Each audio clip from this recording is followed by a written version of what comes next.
So welcome guys, welcome back to Defects. So let's move to chapter 5 and chapter 6. First video was about chapter 1 and 2, second video chapter 3 और 4 पे था और ये वाला video chapter 5 और 6 पे होगा और ये हम फटाफट कंप्लीट कर देंगे। ये हम सीरीज़ क्यों कर रहे हैं, पहले दो वीडियोस देख लेना, आपको समझ में आ जाएगा। मैं बार बार एक ही चीज़ रिपीट नहीं कर रहा। मैं अपने बारे में थोड़ा सा बता देता हूँ। मैंने ये CDS CAPF एग्ज़ाम्स बार बार दिए और मैंने क्वालिफाई भी किया हुआ है। मेरे SSBs और इंटरव्यूज़ कुछ पेंडिंग भी है, तो मुझे पता है कि क्या चल रहा है और कहाँ से क्वेश्चन बन सकते हैं। ठीक है, तो लेट्स मूव। ये क्लास 6, 7, 8 का ये हमारा सीरीज़ है। पहले क्लास 6 आएगा, फिर 7, फिर 8 और क्लास 9 और क्लास 10 को हम डिटेल में पढ़ने वाले हैं। ठीक है, सब कुछ मैंने पहले फर्स्ट वीडियो और सेकंड वीडियो दोनों में बता के रखा है, आप उसको देख लेना।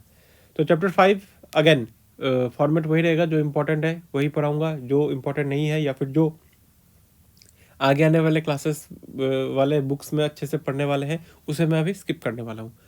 तो chapter 5 is all about separation of substances. हम सेपरेट कैसे करते हैं सब्सटेंसेस को, सेंट्रीफ्यूगेशन आपने पढ़ा होगा, उन सब चीज़ों का ये फाउंडेशन है।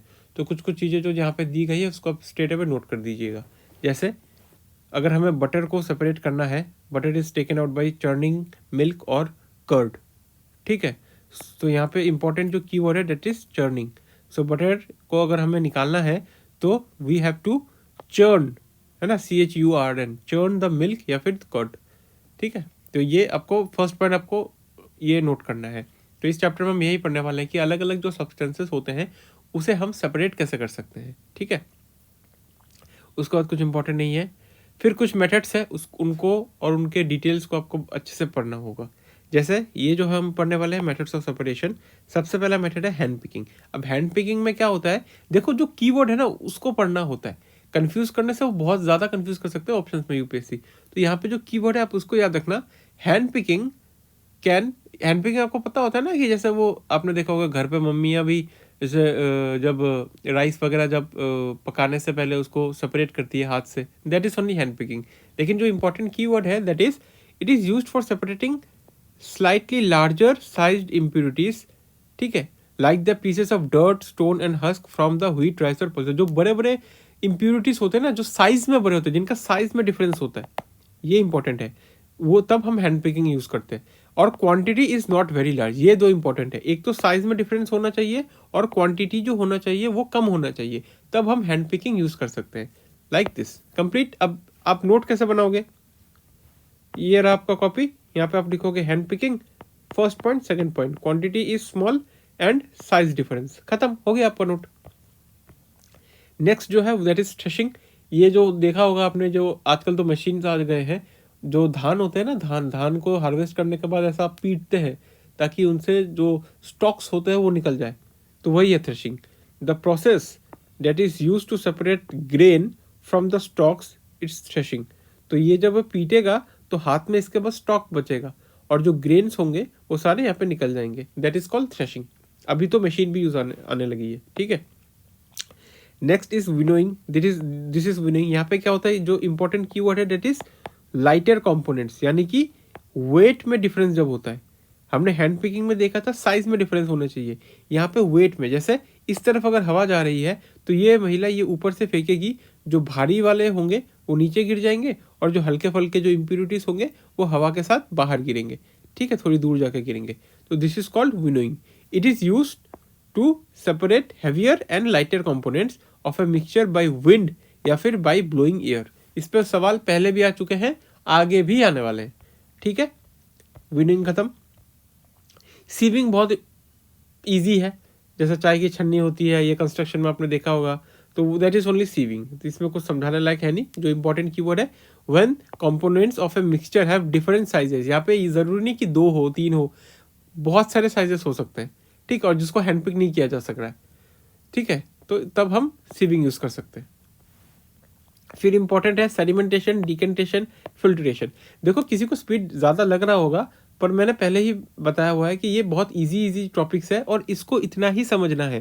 आपको लग रहा होगा कि यार मैं बहुत सारा स्किप कर रहा हूँ, स्किप नहीं कर रहा। आप मेरे पहले वीडियो जाके देख लो, वहाँ पे मैंने बताया हुआ है जो इंपॉर्टेंट है वही पढ़ा रहा हूँ। खामा वीडियो भी लंबी होती है और कुछ मतलब उससे कुछ हमारा टाइम वेस्ट हो जाता है। ये सब जो इंपॉर्टेंट है वही मैंने हाईलाइट किया है, क्वेश्चन आएगा तो यहीं से आने वाला है, तो इसी को पढ़ना है। तो सेडिमेंटेशन, डिकेंटेशन और फिल्ट्रेशन के बारे में पढ़ेंगे। सिंपल सा है, सपोज यहाँ ये आपका ग्लास है, यहाँ पे आपने पानी और पानी में कुछ मिट्टी घोल के यहाँ पे आपने ग्लास में डाल दिया।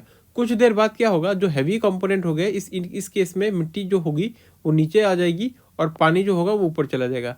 ये जो प्रोसेस है ना, ये जो अलग अलग हो जाता है, दिस इज कॉल्ड सेडिमेंटेशन। फिर इसको जब आप एक दूसरे ग्लास में जब आप डालोगे, यहाँ पे पानी अलग से आ जाएगा और यहाँ पे मिट्टी रह जाएगी, that is called decantation. Simple सा है, ठीक है। तो इसी को हम पढ़ने वाला है और यहीं पे लिखा हुआ है, when the heavier component in a mixture settles after water is added to it, this process is called as sedimentation, and when the water along with the dust is removed, the process is called decantation. ठीक है। और यही same principle is used for separating a mixture of two liquids that do not mix with each other. Example, oil and water. अगर आपने देखा होगा, अगर आप यहाँ पे ऑयल और वाटर डाल देते हो तो ऑयल जो है तो होता है वो हल्का होता है, इसलिए ऑयल ऊपर आ जाता है और वाटर जो भारी होता है वो नीचे आ जाता है। This is what, this is sedimentation. जो सेडिमेंट्स होते हैं वो नीचे आ जाते हैं, ठीक है। ये देखो, ये मिक्सचर है, यहाँ पे सेडिमेंट हो गया और फिर इसको डाल रहे हैं तो डिकेंटेशन हो गया, ठीक है। तो this is sedimentation, this is decantation, okay. उसके बाद जो इंपॉर्टेंट है दैट इज फिल्ट्रेशन। फिल्ट्रेशन में कुछ नहीं होता, आपको एक फिल्टर पेपर, ठीक है, या फिर कोई स्ट्रेनर, स्ट्रेनर मतलब छलनी टाइप, वो यूज़ करना होता है। अगर हम उसे यूज़ करते हैं तो फिल्ट्रेशन कहा जाता है, और ये डिकेंटेशन से ज़्यादा हेल्पफुल होता है ना, क्योंकि डिकेंटेशन में तो कोई छलनी है ही नहीं, उसमें कुछ कुछ इम्प्योरिटीज आ सकती है, लेकिन जब आप एक फिल्टर पेपर यूज़ करते हो तो वहाँ पे वो ज़्यादा इफेक्टिव होता है, इम्प्योरिटीज अच्छे से रिमूव करता है। और फिल्ट्रेशन देखना, ये थोड़ा सा इंपॉर्टेंट है, ये मैं भी चौंक गया था। The method of filtration is also use in the process of preparing cottage cheese, यानी कि पनीर। जब हम पनीर को फाड़ते हैं ना, जब उबलते दूध में हम जब नींबू निचोड़ के उसको फाड़ते हैं, तो वो जो पनीर होता है, it is then separated by filtering the mixture through a fine cloth और ए स्ट्रेनर। ऐसे कपड़ों में ऐसा करके वो जो पानी होता है वो निकल जाता है, फिर कपड़े में सिर्फ पनीर पनीर बचता है, दैट इज फिल्ट्रेशन ओनली।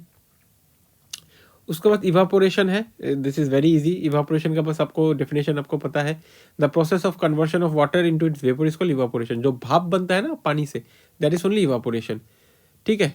और ये इवापोरेशन कंटिन्यूसली होता रहता है जहाँ पे भी पानी प्रेजेंट है।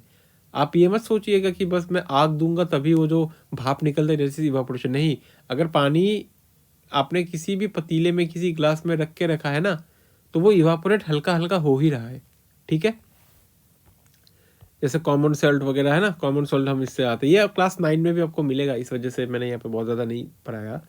फिर कंडेंसेशन है। कंडेंसेशन इवापोरेशन का उल्टा होता है। The process of conversion of water vapour into its liquid form is called condensation. जैसे दिस इज, मान लो फ्रिज से आप पानी निकालते हो तो थोड़ी देर बाद यहाँ पे ड्रॉपलेट्स फॉर्म हो जाते हैं। क्या होता है वो जो गर्म हवा है यहाँ पे आने के बाद वो ठंडा होता है, इस वजह से वो लिक्विड में कन्वर्ट हो जाता है। तो जो वाटर वेपर होता है, when it converts into liquid form, it is called condensation. Simple सा है, इसमें कुछ ज़्यादा है नहीं। सैचुरेटेड अनसैचुरेटेड बाद में आएगा तब मैं पढ़ाऊंगा, ठीक है। तो बस ये खत्म है, इसमें कुछ ज़्यादा था ही नहीं, है ना। अब हम मूव करने वाले हैं चैप्टर 6 में। यहाँ पे भी बहुत ज़्यादा कुछ इंपॉर्टेंट है नहीं, जो इंपॉर्टेंट है वही इंपॉर्टेंट है, बहुत ज़्यादा इंपॉर्टेंट नहीं है। तो ये पहले पेज, सेकंड पेज, यहाँ पे कुछ ज़्यादा नहीं है। ये जो चार्ट है ना, मेरे ख्याल से ये ज़्यादा इंपॉर्टेंट है, इस पर सवाल आ सकता है। जो चैप्टर है that is all about changes around us, है ना। तो चेंजेस अराउंड अस का मतलब हमारे आसपास में क्या चेंजेस हो रहे हैं। इसमें दो प्रोसेस हमको मेनली बताया गया है कि इरिवर्सिबल चेंज होता है एक, और एक रिवर्सिबल चेंज होता है।